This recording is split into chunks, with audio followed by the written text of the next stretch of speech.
Today we are going to have an interesting story, A Cup of Tea, written by Kathleen Mansfield. Kathleen Mansfield was the pen name of Kathleen Mansfield Bachon, and she was the direct descendant of Chekhov, whom she always regarded as her guru. She was born in New Zealand. See, here is the image of Catherine Mansfield, and she was born on 14th October 1841. She passed away on 9th January 1923. The major works were like that. The Children Party appeared in 1922. Miss Bill appeared in 1920. The Doll's House was published in 1922. She was born into a middle-class colonial family.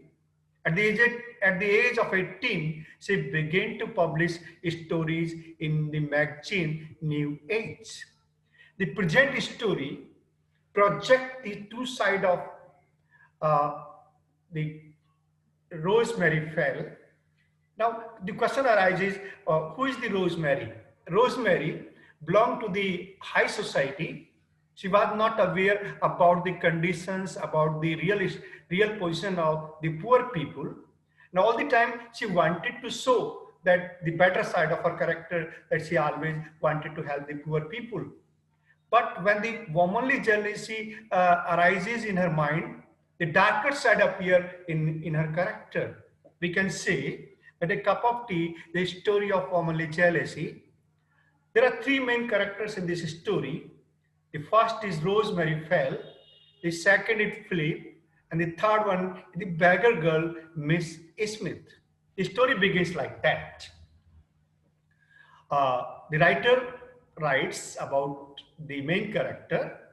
I quote, Rosemary Fell was not exactly beautiful. She was young, brilliant, extremely modern, exquisitely well dressed, amazingly well read in the newest of the new books. Her parties were the most delicious mixture of the really important people, unquote. See in what manner the writer describes her character, that she was young, definitely. She was brilliant. She was fond of reading the latest books of the latest edition. And her parties were being attended by the most delicious mixture of the really important people of the city. That was the character of Rosemary Fell. All the time she wanted to pose herself that she belongs to the high society, that she belongs to the rich society. She was married. Her husband praised her. Her husband absolutely adored her. They were rich, really rich. And it was the habit of Rosemary Fell that she wanted to buy certain things. He used to visit the supermarkets. She used to visit the high markets, not the common markets. I quote, if Rosemary wanted to shop, she would go to Paris as you and I would go to Bond Street, unquote. Bond Street, the common market, the common place. On that day, she happened to visit a flower shop in the Regent Street, and her buying style was very typical. She pointed out the flowers. I quote, I want those and those and those, unquote. Means she wanted to buy the flowers in bundles, not one bunch of flower, two bunch of flower. She used to buy the flowers in bundles after bundles. Her buying style was perfectly full of aristocratic manner. One winter afternoon, she happened to reach a little antique shop in Curzon Street. As and when the shopkeeper happened to see Rosemary Fell, the shopkeeper started to clap his hands. The question arises why? Because the shopkeeper was aware that he could earn enough money from such type of women, such type of high society women. He was fond of serving such type of customer. He beamed whenever she came in. See in what manner the writer focuses the character of Rosemary, that the shopkeeper started to praise his style, his manners, and in what manner the shopkeeper started to speak. The shopkeeper explained each and everything in a very low, respectful tones. On that day, the shopkeeper unrolled a tiny square of blue velvet and pressed it on the glass counter with his pale fingertips against her rosy finger. Again, see, there is a contrast. See the contrast.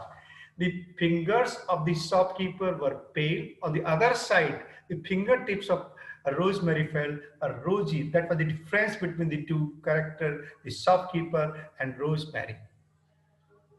The shopkeeper started to praise a box, a silver box. He started to say that, see the beauty of that box. And Rosemary also admired the flowers and the silver box. She wanted to know the price.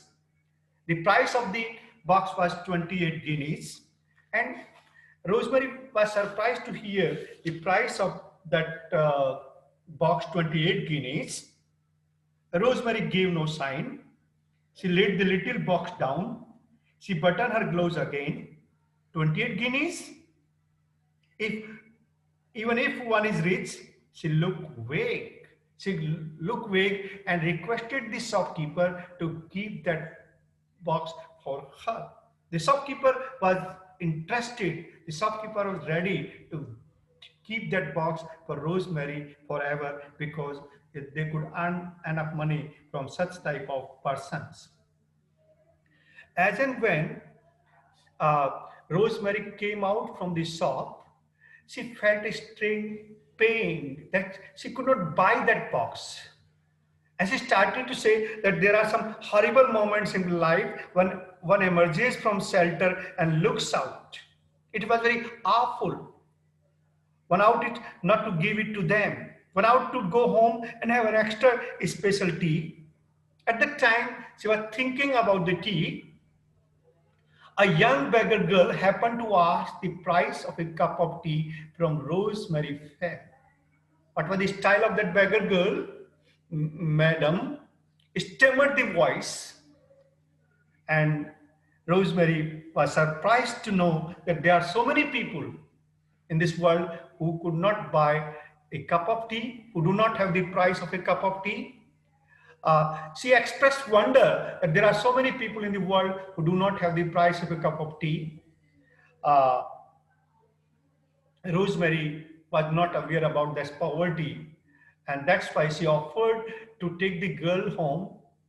The girl thought that she was being taken to the police station. That's why she devoured Rosemary. The beggar wanted to know the style, the nature of that Rosemary. In the last, Rosemary assured that beggar girl definitely she wanted to help her. The beggar girl was taken into the car.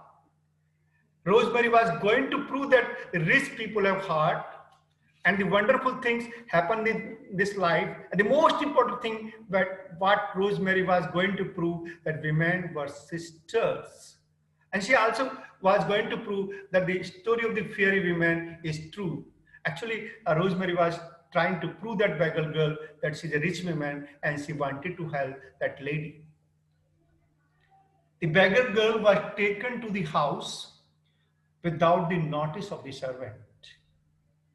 Rosemary wanted that her servant should not notice the beggar girl. That's why she was taken silently in her bedroom. She tried to help the beggar girl in removing the wet cloths. She assured, I quote, "You must not be frightened. You must not really unquote." That was the nature of Rosemary fell at that time because she wanted to know the nature of the poor girl, the nature of the beggar girl.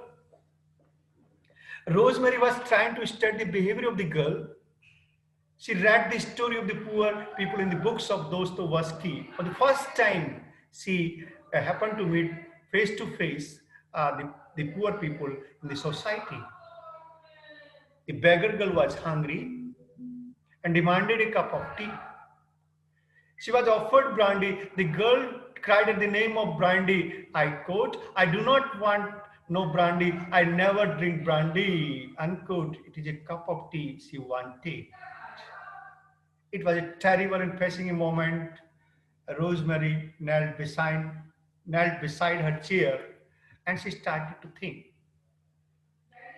She also tried to know in what manner the beggar girl was taking the tea and biscuit.